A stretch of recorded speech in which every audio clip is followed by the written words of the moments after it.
Ustedes saben que la Unidad de Relaciones Laborales de la IPT Santiago, junto con la CONAVAN, están organizando esta capacitación para ustedes. Así que, en representación de la CONAVAN, Diego va a conversar con ustedes. Gracias, señora Mónica. Bueno, primero que todo, estimado dirigente, dirigenta, compañera y compañero, ahí, alegre de empezar a ver que se me repitan las caras de ustedes siempre. Siempre están generalmente los mismos acá acompañándonos. Esta era una invitación abierta. Le agradecemos la palabra, obviamente, también al inspector de trabajo, don Guillermo, que nos llama a hacer un espacio de feedback también entre los dirigentes y dirigentes. Justamente porque entre nosotros mismos tenemos que nutrirnos con esta nueva ley. O sea, cuando entró en vigencia, de hecho recuerdo que había un montón de certezas, cosas muy poco aclaratorias, que son justamente estos espacios donde nosotros los tenemos que discutir y preguntarnos. Y como le indicaba, nuevamente le hago los agradecimientos a don Guillermo ahí, que el inspector del trabajo, obviamente, que nos viene a hacer este feedback como dirigentes también, para que lo tengamos en cuenta. Agradecido la invitación que nos hace la Dirección del Trabajo, especialmente a señora Mónica, obviamente, de la Unidad de Relaciones Laborales, la jefa, junto a sus funcionarios, y también agradecerle a usted la paciencia. Hasta las 6 vamos a estar acá, o quizá un poquito más, no sé. Y agradecerle la presencia nuevamente a todos los dirigentes y dirigentes de nuestros sindicatos base, fraternales y también de otras organizaciones que nos acompañan.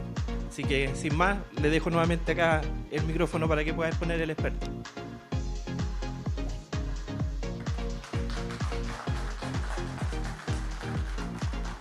Bueno, les presento entonces a Cristian Núñez, nuestro compañero, abogado, quien va a ser de monitor en esta capacitación. Muchas gracias, Mónica. Bueno, buenas tardes a todas y todos. Agradecerle la espera. Como bien decía mi compañera, mi nombre es Cristian Núñez, soy abogado de la Dirección del Trabajo y el día de hoy el tema que nos convoca es respecto de la ley de 40 horas, pero se me pidió que hiciéramos un enfoque particularmente práctico y al grano en lo que dice en relación con la limitación de los trabajadores excluidos de limitación de jornada de trabajo. Entonces ustedes han visto, hace poco salió una noticia en el diario financiero de que hasta el momento no han surgido más de 50 fiscalizaciones a propósito de esta materia. ¿Lo han podido ver? ¿Sí? ¿No? No. Ya, perfecto. Entonces yo les comunico. Hasta el momento se han realizado aproximadamente 50 fiscalizaciones sobre esta materia. Entonces yo les hago la pregunta abierta a una o dos personas que quieran interactuar. ¿Qué pasará de que, siendo una materia tan controvertida, solo existan 50 fiscalizaciones? ¿Significará que solo 50 personas en el país han denunciado que respecto de ellos se incumplía los criterios para que estuvieran excluidos de limitación de jornada de trabajo? ¿Qué ideas se les puede venir? ¿Alguien? ¿Sí? Levante la mano y, por favor. Temor. Perfecto. Bien. También podrías cuadrar un poco con lo que dice usted, temor, un poco de temor respecto al procedimiento, a qué es lo que va a venir hacia el futuro. Desconocimiento también, ¿cierto? ¿Qué otro argumento podría surgir para entender que existen tan pocas fiscalizaciones hasta el momento?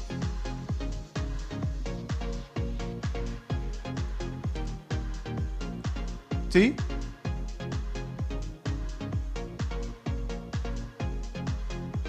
Perfecto.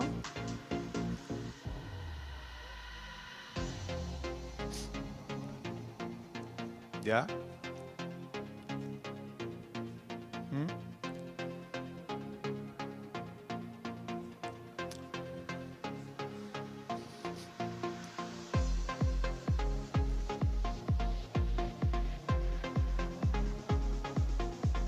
Sí, puede ser.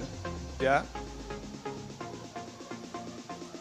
Es un buen argumento, pero yo estuve todo el año pasado capacitando sobre esta ley. Este año también estuvimos hartas veces capacitando y tengo a fuego que entró en vigencia el 26 de abril del 2024. ¿A cuándo estamos hoy día? Casi 26 de julio. Y soy malo para los números. Abril, mayo, junio. O sea, casi 90 días y 50, 40 trabajadores han denunciado. Es un buen argumento, pero quizás no, tampoco pasa por allá. ¿Alguien más? ¿Las últimas dos que quiera? ¿Sí, usted? Adelante.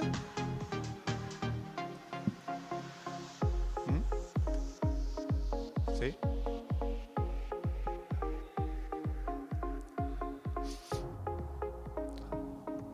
¿Ya?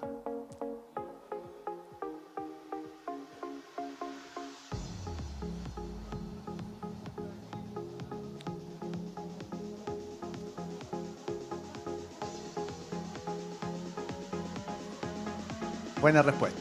Esa es la respuesta del patrón. Bien. ¿Sí? ¿Mm?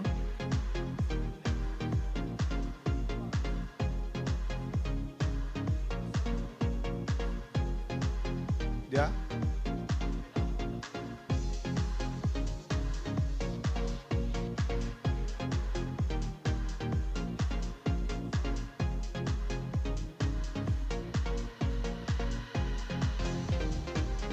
Perfecto. No, esto es multifactorial. Es una serie de sucesos que confluyen para que estemos en esta coyuntura. Por eso yo abro el debate acá.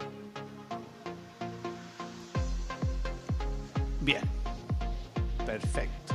Perfecto. ¿Y alguien le echa la culpa a la dirección del trabajo? Que somos muy lentos, que quizás hay pocos fiscalizadores. También es que quizás no estamos dotados con toda la capacidad que nosotros quisiéramos para poder tutelar por los derechos de los trabajadores, que también es importante, porque a nosotros nos entregan facultades, pero nos entregan facultades para los mismos funcionarios, ya para que seamos todos responsables del suceso, ya tampoco nosotros nos excluyamos. Aquí estamos solo... No, ya, entonces... Estamos confianza. No.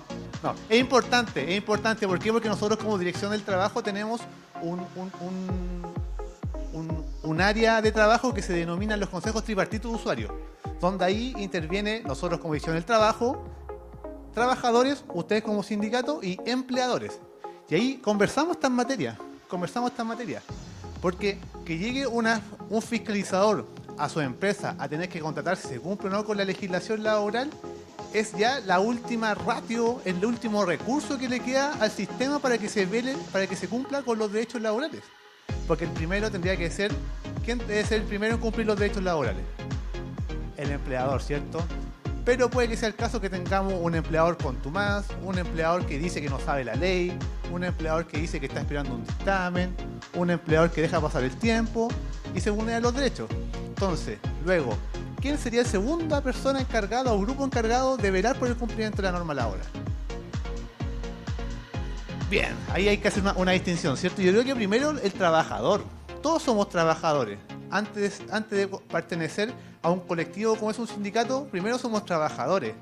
Trabajadores que permanecemos la mayor parte del tiempo de nuestros días en ese espacio. Por lo tanto, tenemos que ser nosotros los primeros llamados a adquirir conocimiento respecto a los derechos que tengo, como también de los deberes. Perfecto. Pero sabemos de que el trabajador individualmente considerado tiene poco poder, ¿cierto?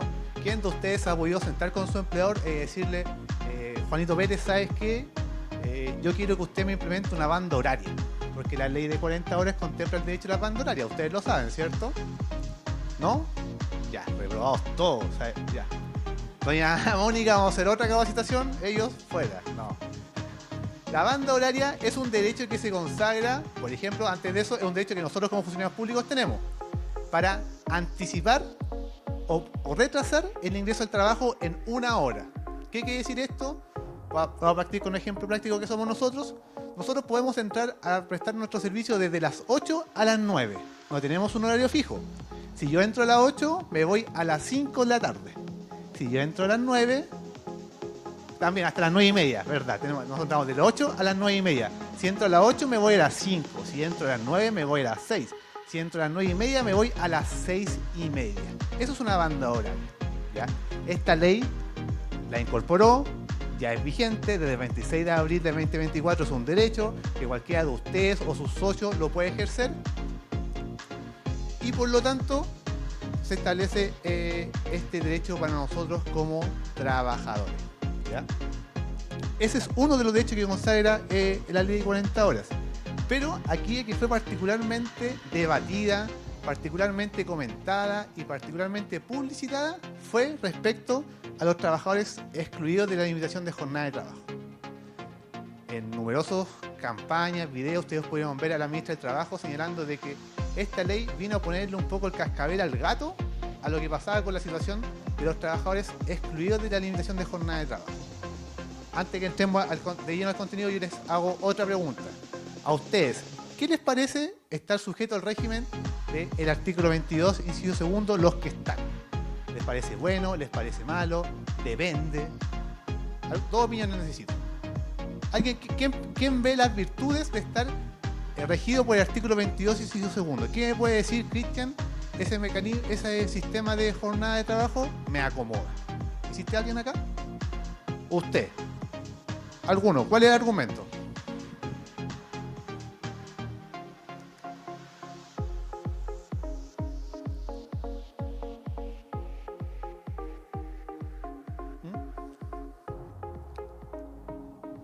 Perfecto.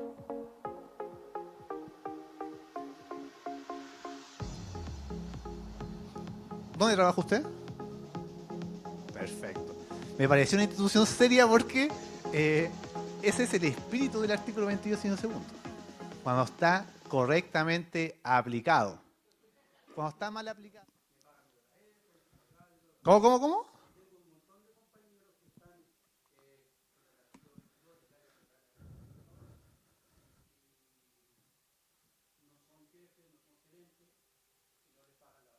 Perfecto.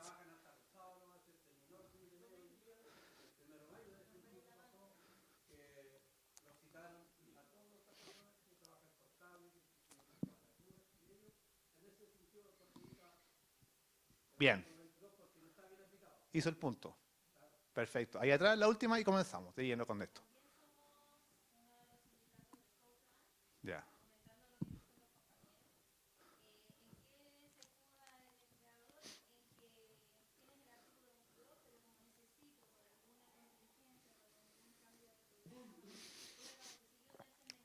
¿Mm?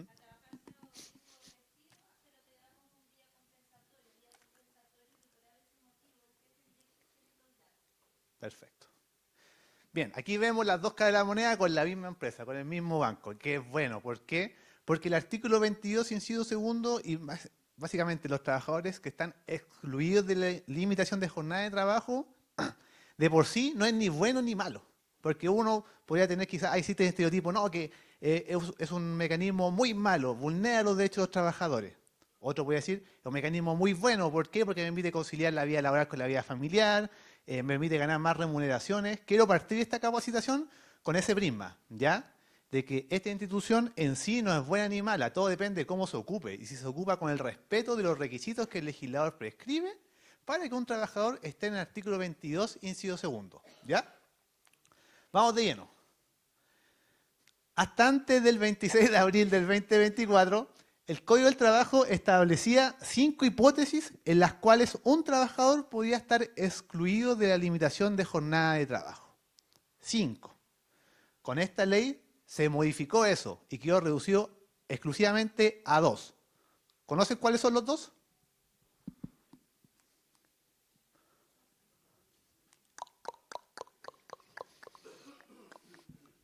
Uno, lo voy a resumir en términos bien simples, los cargos gerenciales y los trabajadores que ejercen su labor sin fiscalización superior inmediata. A eso queda reducido el artículo 22, inciso segundo. Los demás números se derogan. ¿Cuál se derogó? Trabajadores que presten servicios a distintos empleadores. ¿Por qué? Porque esta norma tiene su origen en el año 33. Cuando nace el Código del Trabajo. Yo no nací en el año 33, yo creo que aquí nadie nació en el año 33. Pero, el año 33, ¿cómo eran las formas de trabajo? Látigo. Sí, bueno, todavía hay gente con látigo. Eran más precarias, eran trabajos más técnicos, eran más profesiones lo que se realizaban, ¿cierto? El trabajo administrativo era menos. Y no existía esta maquinita que ha cambiado la historia de la humanidad. y en el teléfono uno podría reducir la tecnología.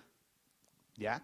¿Por qué? Porque antiguamente para el empleador era difícil poder fiscalizar la labor que realizaban los trabajadores, si no era que estaban al interior de su empresa, ¿cierto? Donde mis ojos te vean. Pues si usted tenía un trabajador, por ejemplo, que realizaba labores de vendedor viajante, comisionista, seguro, él no tenía cómo fiscalizarlo. Él no tenía cómo saber si estaba vendiendo o no seguros, si estaba vendiendo o no en la otra ciudad. Por lo tanto, no le resultaba aplicable la jornada ordinaria de trabajo y tenía que contratarlo excluido de la limitación de jornada de trabajo. ¿Ya?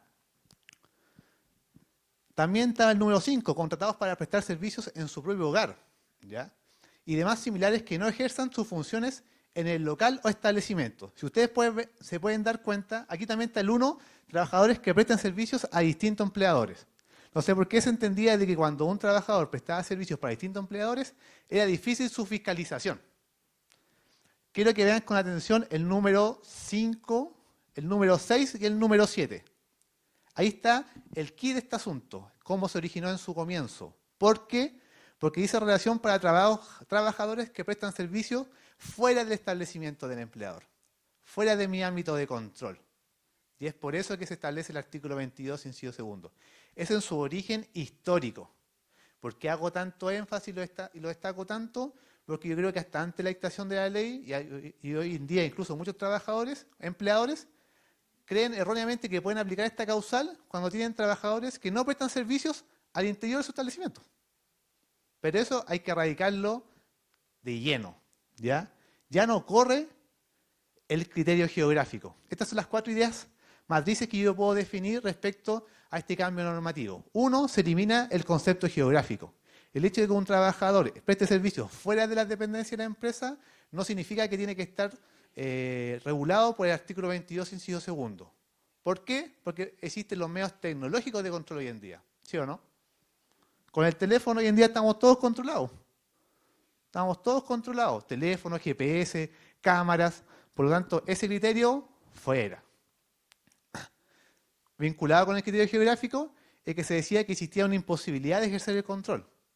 La esencia del empleador es que él tiene una facultad de dirección y mando.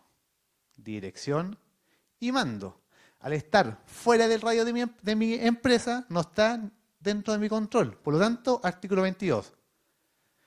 Tercer criterio matriz, idea matriz, la antigüedad de la norma. Ahí les dejé una copia del texto del 31, me confundí, no es del 33.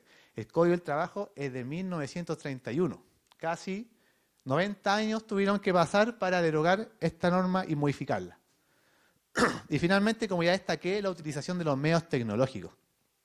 El empleador hoy en día cuenta con muchas herramientas sutiles y no tan sutiles para controlar nuestra forma de trabajo. Por lo tanto, ya no existe tanta justificación para que trabajadores estén excluidos de la limitación de jornada laboral. Tener jornada laboral constituye un derecho social. ¿Por qué es un derecho social? Sin leer. No, pero ¿qué se le ocurre? ¿Por qué es importante que yo tenga un límite en cuanto a mi jornada de trabajo? Calidad de vida, ¿cierto? Calidad de vida. Que yo pueda tener una vida. Al inicio de la revolución industrial, las personas trabajaban 15, 16, 17 horas, todos los días. Si se accidentaba, no había seguro social para la casa, se traía a otra persona.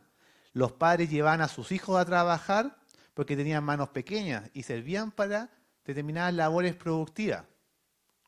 Esa imagen es icónica. 8 horas para trabajar, 8 horas para recrear, 8 horas para mí. ¿Ya? Es una bandera, es una lucha histórica poder reducir la jornada de trabajo. ¿Ya? Y los convenios internacionales reconocen el derecho que tenemos todas las personas, por el solo hecho de ser tal, a tener una limitación en la jornada de trabajo. ¿Para qué? Para que me garantice el descanso. ¿Okay? Suena raro, o no tan raro, pero a veces se mal utiliza el término. Todos tenemos derecho al ocio. Tenemos derecho a tener una vida distinta a trabajar. El año pasado, cuando estaba haciendo la presentación general de las 40 horas, también les traía otra imagen respecto de cómo ha evolucionado la jornada laboral en los distintos países del mundo. Ustedes conocen la OCDE, ¿cierto? Siempre se nos compara con la OCDE aquí, la OCDE allá. La rebaja a 40 horas en 2028 y a 44 horas en este momento. ¿Ustedes lo consideran un gran avance o vamos un poco atrasados en la realidad mundial? ¿Alguien tiene alguna noción al respecto?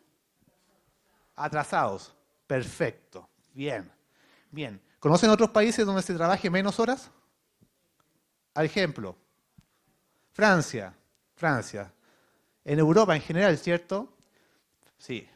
En Francia trabajan 40 horas, 38. ¿Ah? Ah, no, ahí ya nos terminamos de... Sería demasiado deprimente esta actividad y no quiero que me recuerden así que... No quiero que me recuerden así. Exactamente, en Europa trabajan 40, 42, 38 horas. Yo le hago la pregunta, ¿y esas rebajas horarias no se produjeron hace 5 años? ¿Hace 7 años? Son de hace 20 años, 25 años atrás. Yo le hago la pregunta, ¿cómo se originaron esos cambios sociales? Porque es un cambio social, no es solo laboral, es un cambio social.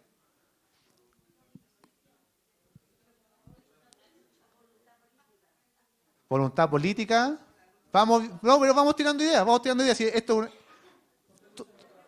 lucha de los trabajadores, movimiento social. Ya, por ahí vamos, ¿cierto? Bien, ¿qué dice reducir los trabajadores? Perfecto. Todas las ideas son válidas, ¿por qué? Porque aquí una compañera dijo algo político, ¿cierto? Voluntad política. Acá en Chile fue voluntad política.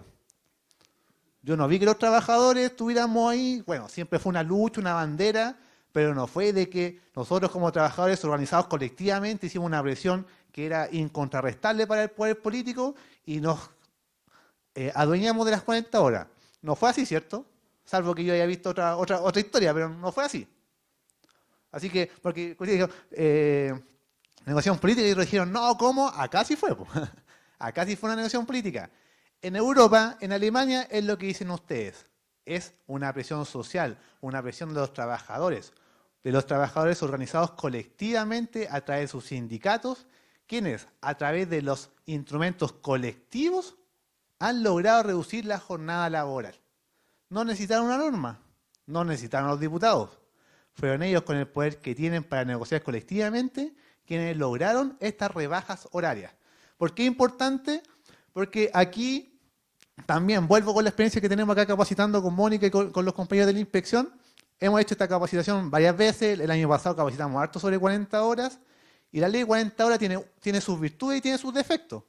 Y yo cuando le explicaba parte de sus defectos, todos los dirigentes ponían cara así como, oh, qué lata, oh, nos jodieron, oh, no lo vimos venir.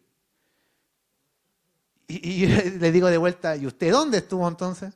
Ya está bien que como trabajadores, como sindicato, un sindicato solo no puede hacer muchas cosas en el ámbito político propiamente tal. Pero sí tenemos que ser críticos respecto a cómo van evolucionando los proyectos de ley. ¿Qué es lo que se está haciendo? Si nosotros somos parte de una organización, una federación, una central, tener una opinión respecto a los proyectos de ley, por lo menos que son del ámbito laboral. Mi compañera me decía recién, no hablemos de pensiones, pero es un tema que ustedes tienen que estar también pendientes, hacer el seguimiento, cómo va evolucionando la discusión en la Cámara de Diputados, qué es lo que dice su diputado, qué es lo que opina su federación, su central, para que estos proyectos de ley no pasen como... Exacto, no, nosotros tenemos que tener una opinión. Aquí también cuando hablamos por qué muchos trabajadores no han denunciado por falta de información. La información es clave y estas actividades son importantes en ese sentido, para que seamos críticos de los cambios legislativos y de los cambios sociales, porque esto es un cambio social fundamental. Ya. Es un derecho social. Año 1972. Pacto Internacional de Derechos Económicos, Sociales y Culturales reconoce ya el derecho al descanso como lo trabajador. ¿Ya? También tenemos el protocolo de San Salvador, más reciente, 1988, ratificado por Chile el 2021. ¿Qué es lo que dice? La limitación razonable de las horas de trabajo, tanto diarias como semanales, Las jornadas serán de menor duración cuando se trate de trabajos peligrosos, insalubres o nocturnos. Eso es un derecho que tenemos nosotros. Jornadas de trabajo limitadas razonablemente. Razonablemente. ¿Por qué hago toda esta introducción? Porque el artículo, los trabajadores excluidos de la limitación de jornada de trabajo colisionan con estos dos derechos. Claramente no se les respeta. No se les respeta. ¿Por qué? Porque también aquí un dirigente indicó, generalmente es un mecanismo para burlar el pago de hora extra. Esa es la esencia del asunto. Salvo, le doy la palabra al tiro, cuando el artículo 22, inciso segundo, está bien aplicado. Luego vamos a ver los criterios. Porque ahí se justifica. ¿Ya? Pero la generalidad de los casos, lamentablemente, se utiliza como mecanismo para burlar el pago de horas extra. Allá vi una palabra cantada.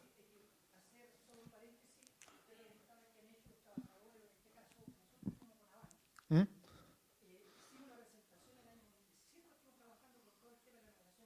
¿Mm?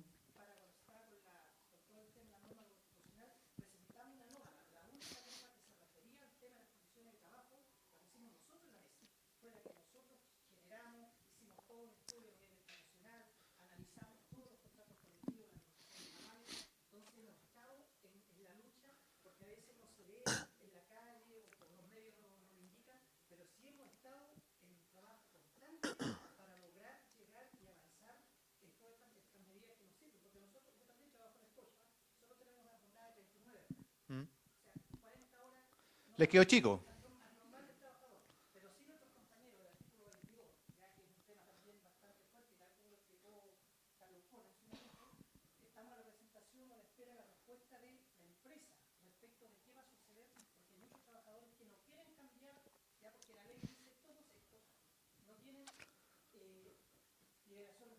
¿Mm?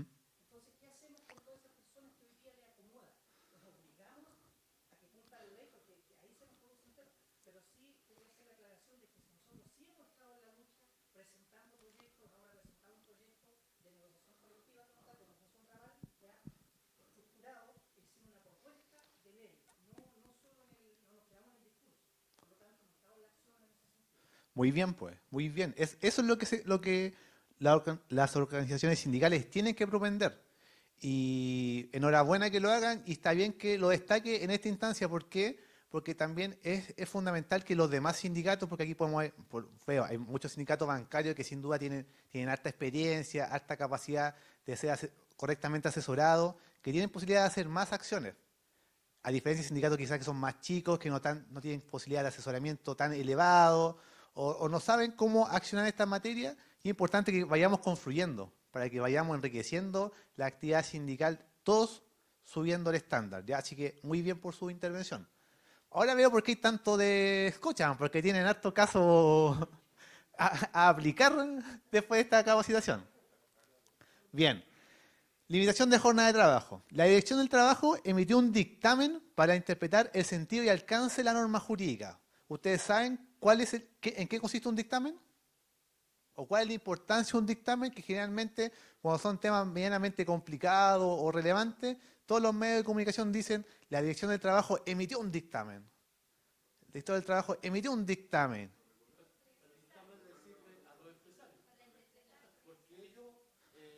Para allá dieron la respuesta.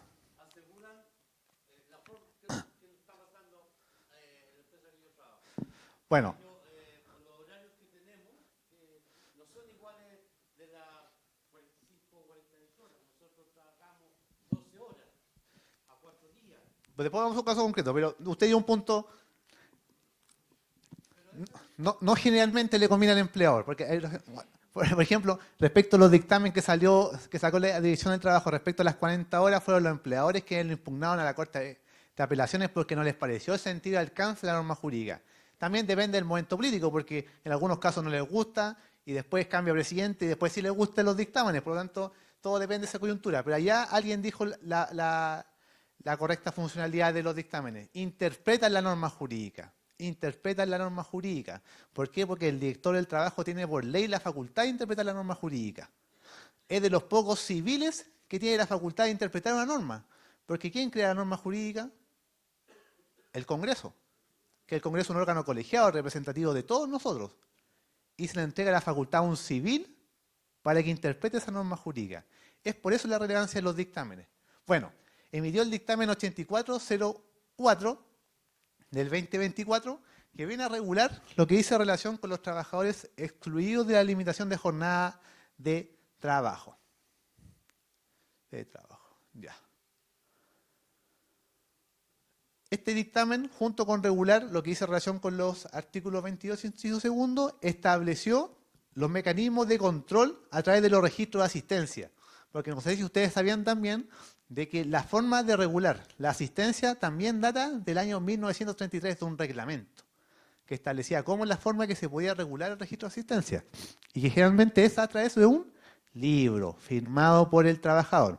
Después, a través de distintos cuerpos normativos, reglamentos, se fue modificando y adaptando para las nuevas tecnologías. Pero su regulación también venía del año 33. La ley de 40 horas, junto con establecer estas modificaciones que yo les comento, estableció la obligatoriedad de reconocer y regular los mecanismos electrónicos de registro de asistencia. También se lo destaco, ¿por qué? Porque en esta misma capacitación hace un mes, 2 meses, estuvimos con algunos dirigentes que me indicaban: Cristian, nosotros tenemos un sistema de registro de asistencia que consideramos que es vulneratorio de nuestros derechos fundamentales. Nos revisa el iris para poder demostrar que usted ingresó al trabajo o no. Tiene que mirar una cámara, le graba el iris y dice: sí, usted, pase. ¿Qué les parece eso? Vulneratorio, ¿cierto? Vulneratorio. Por eso es bueno saber el contenido de esta norma jurídica, porque ahí regula los requisitos que debe tener un sistema electrónico de registro de asistencia. ¿Ya? Ya. Vamos de lleno al contenido. Como indiqué al comienzo, 2 son los grupos de trabajadores que van a quedar habilitados para estar excluidos de la limitación de jornada de trabajo. Los vamos a definir así: los cargos gerenciales y los trabajadores que ejerzan su labor sin fiscalización superior inmediata. Vamos adelante. Vamos al primer grupo. Voy a tomar un poquito de agua, que estoy medio seco.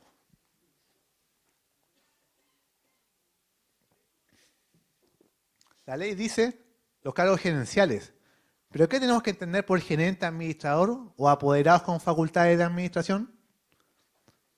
Alguien dice ahí el jefe.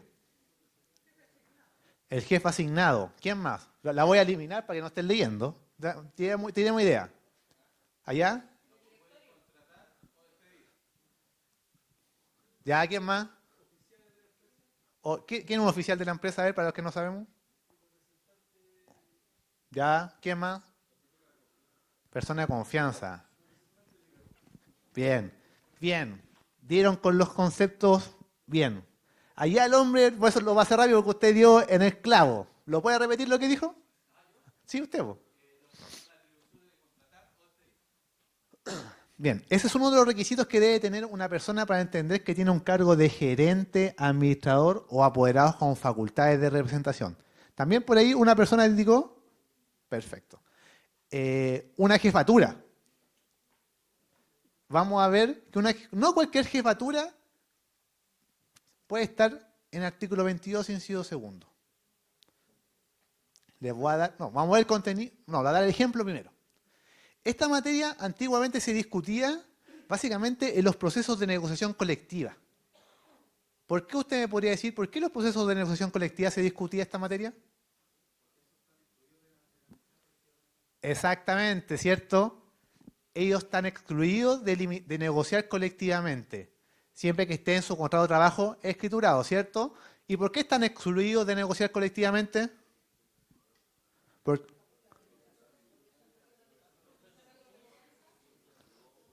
Bien, por ahí va. ¿Ya?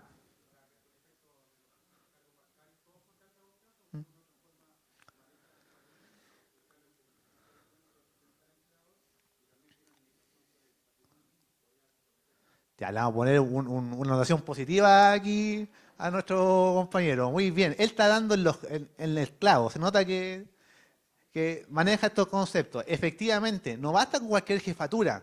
¿Por qué? Porque no vamos a salir del ámbito bancario porque están todos de ahí, pero vamos a ir quizás a un ámbito... No, vamos al ámbito bancario.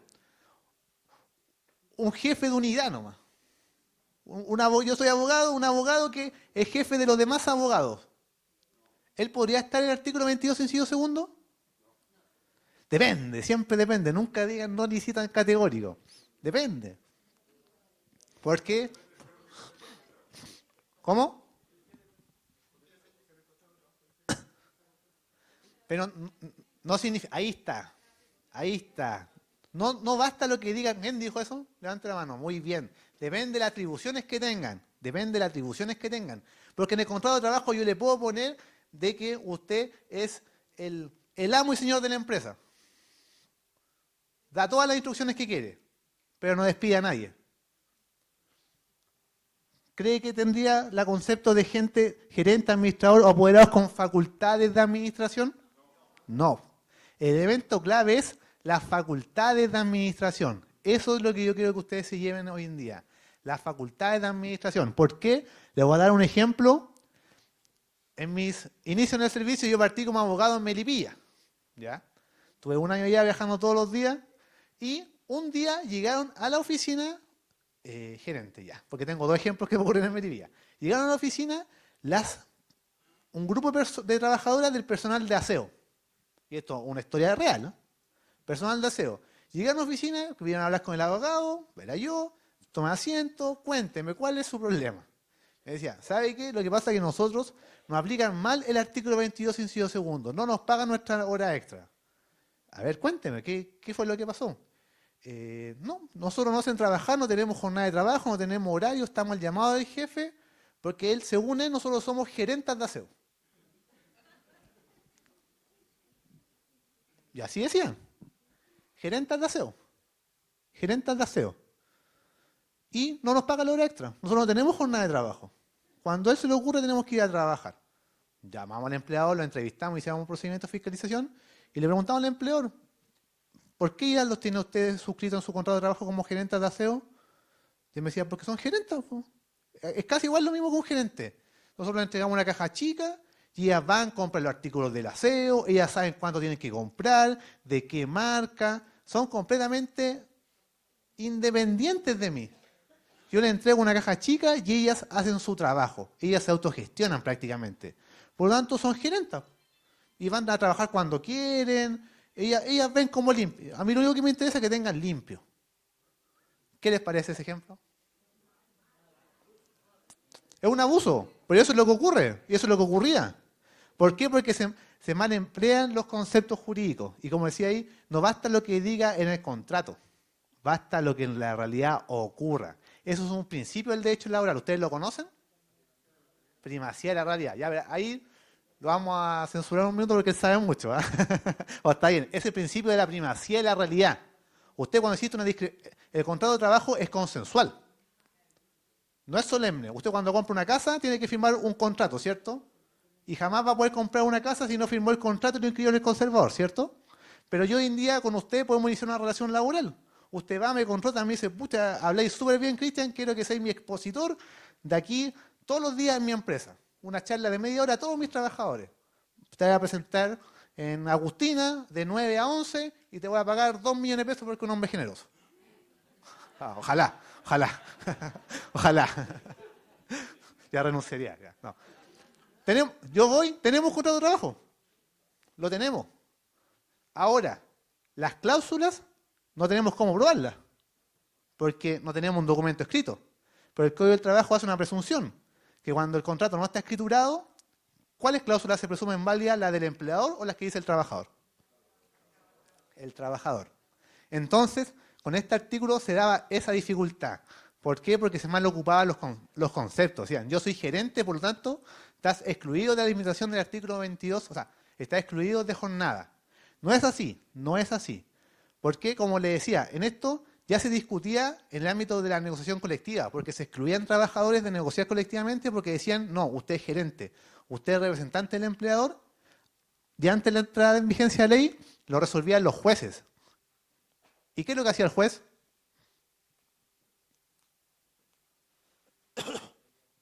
Ya se los digo. Entraba a ver las funciones. Decía, veamos si él tiene facultades de administración.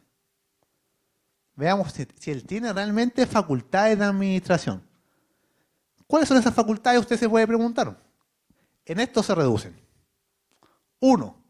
Disponer de facultades de representación del empleador, pero no de cualquier representación, porque tenemos muchos compañeros que a veces tienen muchas ganas de querer ser jefe, sin ser jefe y creen que representan al empleador. O sea, sale un rato a tomar café y dice, ya tú quédate a cargo y ya son los jefes.